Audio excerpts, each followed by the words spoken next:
Palword developer says playing the same game all the time is not healthy for players or the industry.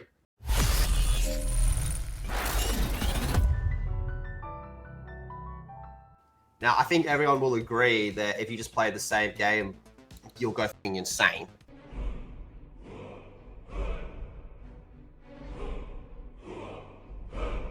Right? World of Warcraft. Even if it's I was thinking the same. What game is this? It's some dead game nobody plays. Even if it's your favorite game of all time, like if I could only ever play Halo 3 from now until the end of time, I would inevitably get bored of it, you know? Were it so easy. Every time I go back to Halo 3, I fall in love with it all over again. Are you looking at my ass? But if you play it constantly, you will go insane. That hurt my feelings. Oh my god, I have feelings. I'm a real boy. But to say it's not healthy for the industry as well, that's interesting. So that behavior will lead to more short-lived live service games, which is wild because the people that made Warframe were saying that these developers that put out these live service games that flop upon launch, they need to give it more time to cook, which is a bizarre take. So a member of the Palword development team says it isn't healthy to play the same game all the time if it wasn't created with long-term gameplay in mind. So speaking with Going Indie YouTube channel, the game's community manager, John Buckley, who's the one that got into a Twitter fight with our friend Asmith, better known by players as Bucky, responded to claims that Palword is a dead game because the daily peak concurrent player is around 60,000 rather than the 2 million it had at launch. Wow. Hey, if 60,000 players counts as a dead game, I think everyone would be happy to create a dead game. Yeah. Well, no game is going to retain crazy numbers in a market this hyper-competitive. There's new shit coming out all the time. Very true. Buckley argued that the game was never designed to be played forever and that doing so serves no purpose to players. According to Buckley, if players continue to play the same title, it will enforce the belief among publishers and developers that more live service games are the way forward, diluting the market. He's onto something there. So he has a quote, I don't think you need to be pushing yourself to play the same game all the time. It's not healthy for us, it's not healthy for developers, it's not healthy for gamers, and it's not healthy for gaming media.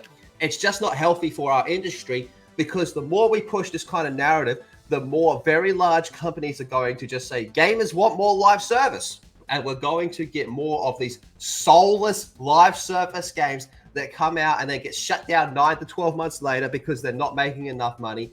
And that's the case where we all lose. Instead, he said players should play a wider variety of games, especially indie games, to focus more on having fun than committing to a single game like Palword. Play all the indies you can, he said. Spend as much money on indies as you can. Really, really support the guys who are trying to make fun games. Who cares if there's only 5 people playing it? Just enjoy yourself. Just enjoy games. I don't think it needs to be more complex than that. I think he's spitting. Huck to it. I think he's spitting hot fire. Spit on that thing. Yeah. Yeah. I think everybody should try to play indie games. Obviously, that depends on people's budgets. People's budgets vary, right? But even demos. A lot of games are bringing back demos. The only thing a demo costs is your time. So go and download demos. Like that's the biggest thing. Like Angerfoot, that's a game where I download the demo, and that's a game I'm gonna end up purchasing down the line because I like the demo so much. That's a big way to support indie games. It's just downloading that demo and wishlisting it. Because you never know, when it's on sale, you may be able to pick up a game that, while not in your budget at this moment, maybe it is down the road. And again, if you don't like the way AAA is, you kind of, as a consumer, do have to do something about it. And that's going and finding other forms of entertainment, even in the gaming space. I'll never say to someone, you have to go play this, you have to do this. Do whatever you feel like. But as a suggestion, go check out some of these demos because you may find something really, really fun, unique, that may end up becoming one of your favorite games. I wish generally there was a greater focus on creating closed experiences, games that you can put down after a relatively short amount of time and be like, that was awesome, I'm done with it now. You know, the first game that comes to mind for me is Metroid Dread. For me, that was like a near perfect game where it was just the right difficulty, just the right length. I 100%ed it, and it was an achievable 100%. It's not like I mean, I like Breath of the Wild, but it's just like I'm not going around collecting all the Korok seeds and doing every quest. Like, get fucked. Like, this way too much time, too much investment. But Metroid Dread would just hit that sweet spot of just like, I beat this 100%. I've gone through every single thing. I can put it away now and think, wow, that was great. And maybe a year or two down the line, I'll replay it from the beginning again if I want. And I wish there were a lot more games like that. Yeah, this whole thing of like, not every game has to be 300 hours long. Yep. Sometimes like a open world, like sometimes like a 30 to 50 hour game where you just get to that end line, you're like, that was good. It's like a good TV show that's only got like 3 or 4 seasons. You get to the end, you go, it didn't overstay its welcome. Bada bing, bada boom. That was a fun time. What do you think, Boz? I think Ark Survival Evolved was still better than Palworld, and fuck you guys. Okay. Okay, all right. That's what I think. I've been holding in this grudge for a little while, but listen, nah, he's spitting.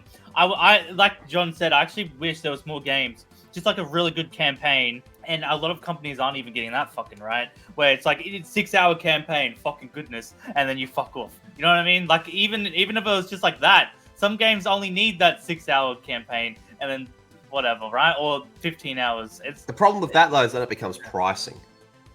Yeah.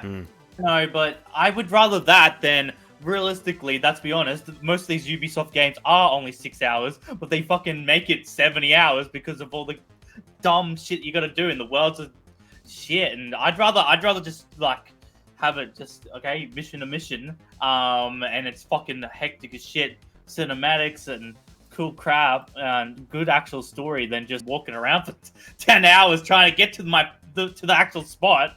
You know what I mean? Yeah. Just sometimes it gets annoying because I love open world games when they're done right, not when they're made by Ubisoft though. and also open world games are just overdone. It's just like, come on, man! I just want a nice, cool story. I would love these like AAA games to leave me wanting more, but not actually deliver on that. You know what I mean? Like I want them to. I want something like Halo 1. That's a good example. It's not really a long game, and it leaves you wanting more. Now, there's sequels, of course, but that game itself, they could have made it a huge fucking game. They could have done all this shit, right? And it wouldn't hold up as well as it does now. Like, leaving people wanting more is a good thing. I would much rather that than, like, these empty open worlds that are fucking filled with nothing. There's barely anything going on, and it's the same type of mission over and over again. Like Far Cry. Far Cry, you gotta go in, you gotta find the stronghold, you gotta clear it out, and then guess what? You gotta go clear it out again. You're relieved that the game's actually over. You know what I mean? Not because you had fun. It's like, it feels more like a chore. Like, video games feel like more like chores these days, instead of actually having fun, and it's shit. Like, it's actually just like, oh. It builds up to a satisfying conclusion. Right, where you can get a sense of like, this is the final mission, this is fucking awesome, like I'm almost done. And despite its linear structure, you do feel like you're in like a massive and environmentally varied place, you know, because you're going through the forest, you're going through the snowy mountains, you're exploring a variety of interiors. It feels big despite it not being open world like Halo Infinite was, which was vastly underwhelming in comparison. Yeah, and Halo Infinite feels more empty than like and you actually feel like you're in a bigger place in Halo 1 than you do in Infinite. Like Infinite actually feels smaller, but it's meant to be the open world one. It's stupid. I mean, an open world is useless if you're not incentivized as a player to explore it. Like Elden Ring is a good example of an open world done well, I think. But then you have like some Assassin's Creed games where it's just like there's no reason to go like exploring into every nook and cranny because you haven't put anything there as the designers. So like I don't care how big the world is, you know? Yeah, I'm just gonna go do these missions, and then the assholes, they always do this thing where they'll have like the first couple missions up in the top left corner, right? And then they'll have that one fucking mission bottom right, and you just like, fuck you. Force you to walk across the fucking map. Yeah, fuck you. I'd rather a linear game that makes you feel like you're in an open world that you're actually not. I'd rather that experience than or a smaller open world. Like, for example, I prefer GTA 4 over GTA 5. I know some people will look at me sideways when I say that, but one of the reasons is the map. GTA 4 is a map that is compact, right? It's a smaller map.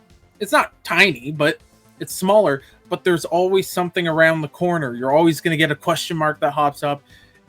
And maybe it's a homeless dude asking you for crack money, or maybe it's like a full-on mission. Maybe it's a continuation of another one that happened. Stuff like that GTA 5 has, but it's so much bigger that it loses some of the, I think, the charm of the game by having it so big space-wise.